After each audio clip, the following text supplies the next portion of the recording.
again, women are bred by the legal system, by the family system to blow up families. Family law and the divorce system will make sure they're taken care of. And uh, you also hear older women say, I don't want to deal with older men, because most older men have been taken through the divorce grinder and ground through the machine and got more baggage than an Air India flight going from Toronto to Pakistan. So you don't want to deal with them. And then, I talked about the birth rates in many videos, women and feminism and not having kids. Again, as a man, I don't want to have kids with women in their 30s. I want them in their 20s. So I'm not even going to entertain women in their 30s, especially in their 40s, for anything serious. And that is a big contributor to the birth rates declining. And the birth rates decline, they have to import the third world for immigration. The birth rates decline.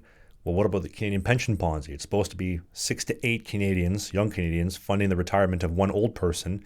By 2030, it's supposed to be 3 to 4. And then with the money printing, that value goes down where the old people are getting $30,000 a year. Listen, you ain't going to be living off $30,000 a year today, and you will definitely not be doing that by 2030, which is scary for the old people, especially for my parents.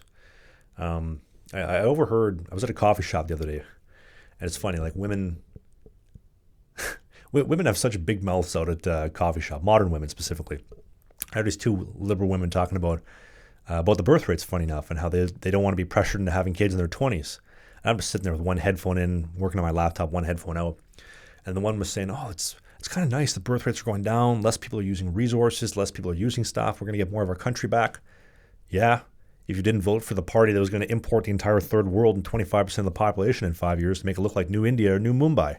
Like, you can't even recognize Toronto or Winnipeg anymore. And it comes right back down to feminism and the empowerment and the psyop of women to tank the birth rates, and why we're, really in the mess that we're in. I covered all that. The more broke the country goes, the more immigrants come in, the more free shit, the more social programs we need, the higher the taxes have to become. It's sad. So if you like that type of stuff, there is a Patreon and a YouTube channels member down below that you can use to support the creation of content like this. Thank you for watching. I'll see you soon, if I'm not in jail.